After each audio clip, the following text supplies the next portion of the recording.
are you? It's going well, man. You're breaking all sorts of ground in your sport, huh? Trying. It's an amazing feeling. Yeah, it feels good. How's it going? Feels good. Yeah, good. How did it go down? To racing NASCAR? Well, I moved here. This is gonna be my 7th year. The first How old are you? 26. Okay. So I moved here when I was 19. You know, a little bit of my background. My family doesn't come from racing or anything like that, money or anything like that. So I started racing in Mexico just for fun, and then Because friends were doing it? one of my father's customer's son. My father has a restoration shop. He fixes old cars, classic cars and stuff. So I grew up in that. One of his customer's son was in racing, and Around the same age as you? he's 1 year older. He invited me to practice with him, and I turned out decent and started, growing into the racing stuff. I started racing here in the US in my 2nd year, and then in Europe, and then everything started kind of like getting more professional. And then by the age of 16, 17, I started thinking I was moving to the US, but my biggest concern was the language. I didn't speak any English then. Right. So by 19, 18, I was already winning a lot of stuff in Mexico. And I decided to try something else. So I moved to the US, and the first couple of years, honestly, I was more focused in learning the language than learning how to drive. How'd you learn the language? By myself, watching TV and reading, watching cartoons. I was born. It's funny you just beat me to it. I was born in Belarus, the former Soviet Union. Okay. And I learned how to speak English by watching the Flintstones, Scooby-Doo, Price is Right, and New York Jets football. Yeah, it's funny for me because, people tell me, hey, why you decide to watch cartoons? And I say, well, I start thinking how I learned Spanish. And I started watching a little cartoons, and actually everyone speaks slower and more clear. So I started with that, and then I was watching movies, but with subtitles in English too.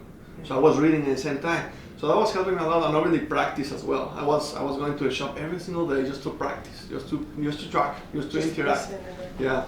So that helped me a lot, and then after I was able to communicate a little bit, things started to go well, and I become part of my racing, Joy Racing. My first race with them was in 14, 15. We raced full time, and in 16 we won the championship in the 2nd series.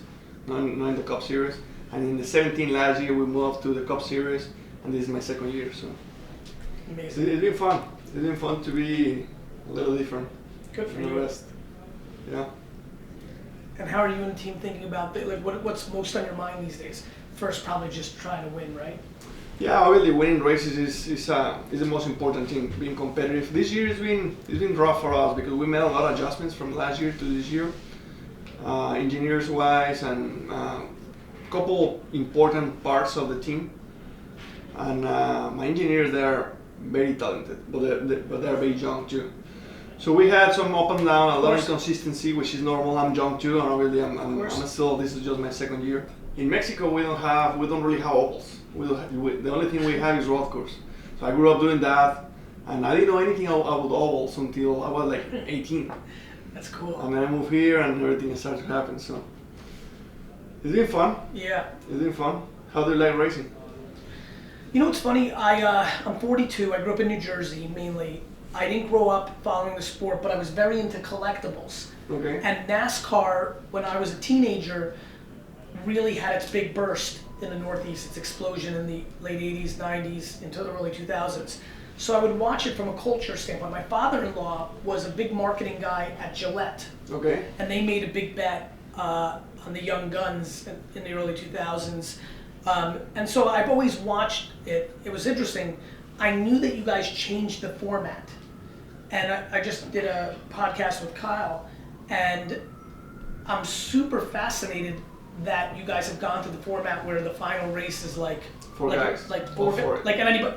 So it's interesting. I'm it's funny. I'm curious to see if this project we're doing together, and now hearing that and the Jets, which is my passion. Yeah. Like my religion. They have their bye week, which means it's the 1 week during the season they don't play. for your final race on the 18th. So I'm we were listening. Yeah, you were listening. Yeah, you're watching. So I'm excited about it. So what I like is the dynamics of. I'm very interested in individual sports. Okay. I love competition. I could watch people play a board game. So I'm starting to I'm very fast. There's the gentleman, the Japanese American gentleman. What's his name? Kyle. Right. So I'm just intrigued by these new him. It's Chase Elliott coming from the family dynamics. I want to tell you the truth, which is the dynamics that NASCAR are going through at the most macro, new format, coming off of hyper growth and then a stalemate, the distribution of their content. I'm almost more fascinated in the sport of the sport succeeding or not as I am in the sport itself, because I think it's a very interesting time. I think so it I'm is. fast, esports and the decline of baseball in cultural relevance. I just think it's a very fascinating time for attention. I think the dynamics, the ingredients. You being one of those core ingredients. The new format. The ingredients are there. We have a lot of good pieces. But if you can't cook the meal, it won't matter. So something that it has really impressed me a lot is the amount of fans that are in South America. I go to Brazil every year to race. It's crazy the NASCAR fans are down there. Argentina, Colombia. I mean, all those places. It's unbelievable. Obviously, Mexico now that I'm in the second. I was going to say, now that you're there, is I assume that's having a huge impact. It's growing, It's growing, and it's growing good because the way that I work is that if I see someone, I don't know, a boxer that is Mexican and is I have no idea who is the guy, but he's Mexican and he's fighting tonight, I'm gonna watch. 100%. Just because that guy. 100%. So I feel like that's what happened to a lot of us. I think that's one of the best parts of Mexico. Correct. We're very loyal, Unbelievable. The pride is so real. Yeah. All the Mexican fighters. I'm a big boxing fan. Yeah. Canelo and the rest of them. And just the style of Mexican boxers is fun. But even the World Cup run or what have you, in football. Correct. Mexico's very good at rallying around theirs. Yeah, they make noise. They make lots of noise. Yeah. And it comes from a great place. Correct. Yeah. So I just love that, and I'm seeing that. After I saw that very in a big step. I don't think a lot of people know that on 16, I become the first non-born in the U.S. driver to win a race in the national series, and then the same year I become the first non-born in the U.S. driver to win a championship. So and I got a lot of noise. Yeah, I mean the president of Mexico. I mean it was a big deal. Wow. Yeah, and then in a month after, the same guy is moving up to the Cup Series. So it was like a little explosion thing, and then Joe Gibbs. we started moving up from there. So it's been a lot of fun. But what about social media? I feel like does it come natural to you or not natural? It does, because I feel like I am who I am. Yes. So I have very natural personality. I'm always having fun and with a big smile on my face, and working out and riding bicycles and fixing old cars because that's what my dad does. So I'm always making a little stuff up, but I don't really know the instructions. I don't really know how to do it. Yep. We've been working hard in the last maybe a couple months to learn how to do things and to do things the right way and stuff. But still a long ways to go. I'm one of those guys that I like to do things well. The racetrack, I focus on that, and I don't want anything else. Like my phone, when I'm in the racetrack, I leave it in the morning and I don't take it until after practice. I don't take it. I don't bring it with me to the racetrack, which is not normal. Most of the drivers do that. I like to focus on that. But when I have it, and workout and all that kind of stuff, I do like to have fun with that. But I feel like we still have a long ways to go. Anything I can answer for you guys? You asked me, we were talking, we're setting up Tyson with a videographer and then set up a whole program for him. And there was the paid side targeting posts, and Daniel asked me, you know, how do you know you're getting a return if you put the money in a Facebook ad or in a targeted Instagram post? And I was thinking about the South American fans. If you, for instance, targeted something to them, what's the answer to that? Well, it depends on what you're trying to achieve. So you know if you're getting a return if you guys came up with a T-shirt with your face on it, and the math shows that you spend $1,000 and you sold $2,000. That's easy to measure. Yeah. What's not as easy to measure is brand. Yeah. You know, to me, the way you can do it is you run a shitload of ads in El Salvador, and then you go to El Salvador and see if anybody knows who the you are. You know, it's like, Yeah. Look, I mean, there's a lot of things you can do. You know, for me, that is the big question. It's about brand versus sales. Yeah. The answer is you don't unless you're looking for it. What's great about being a human versus being, you know, a bubble gum is it takes months, sometimes years, for the bubble gum to see sales lift when you go brand. Yeah. As a person, you know, Stefan's been with me for a while. He's really been with me since I've become the new version of myself. You know, he's working on the talent team, as you guys know, but, you know, he would be blown away. I mean, he hears it, we're so close, but he'd be blown away when he used to film with me and be around closer to me. You know, once a week when we were outside, somebody would ask for a selfie. Now, it's, if I'm outside for 10 minutes, it's 6. Like, it's absurd. And that would be a way you know it's working. Yeah, You know, just not super complicated. You know, I think that following count and engagement on your posts, and you can feel it. That's the answer. The problem is most people are very literal. He spends if I'm going to spend $4,000, I want, what's that? And that's just not how it works. It's no different than racing. You know, you got to this point, it was in the subtleties of the practice and all those races that you were picking up things. It wasn't like this race, you know, that's why people don't succeed in things. Yeah. They want such short-term return. Yeah. Yeah, and you know something, because I'm used to this, I have worked extremely hard for 15 years in racing. I'm not scared to work and to do things and to, you know, work hard on things. But for example, lately we've been doing more posts and more stories and all that kind of stuff.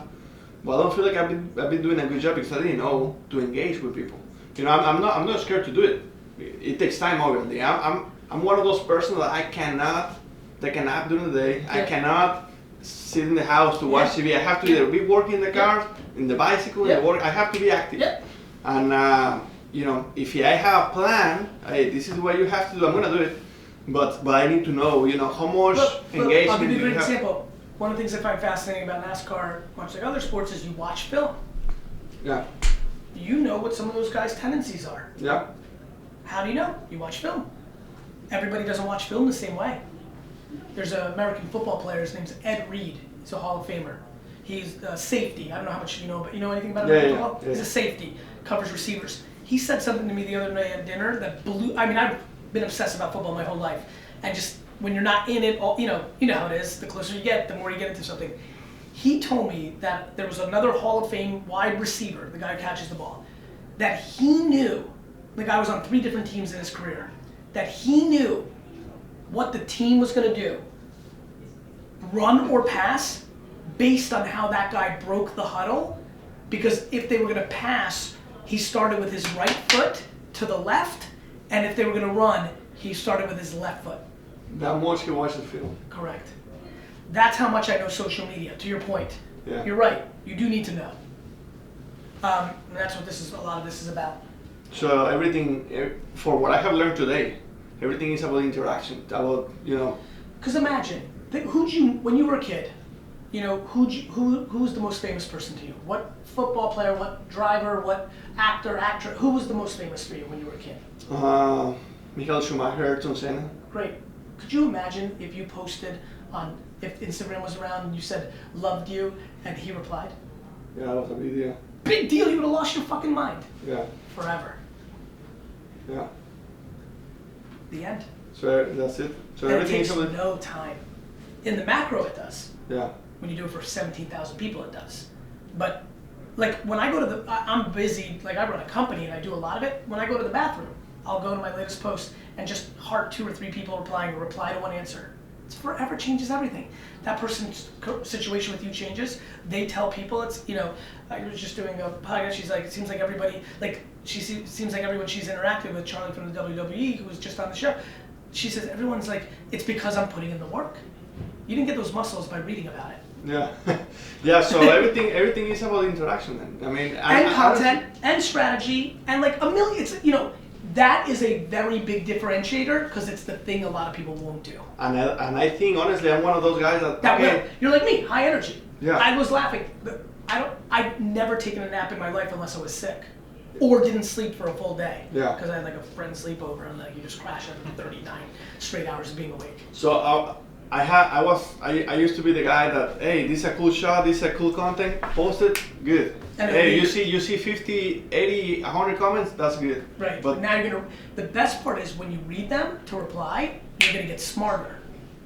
You're gonna be like, ooh, I did that, and it's gonna change the way you look at things. Be like, ooh, people like when I talk about this, or it's gonna make you more creative. You're gonna take a picture of a guava and be like, oh shit, people like when I talk about food. You understand? And you do it in all platforms, like Facebook. For me, the three that we work is Facebook, Twitter, and Instagram. If I have to say number 1, 2, and 3, Instagram, Facebook, Instagram, Twitter. For me, it's Twitter, Instagram, Twitter, Facebook. My Facebook page is managed with my team. I do every single post and every reply on Twitter and Instagram. That's 100% me. I think those for a human are very important platforms. I think you're on the right places. Okay. All right, I gotta bounce. My friend. Thank you, man. Such a pleasure. Nice to meet you.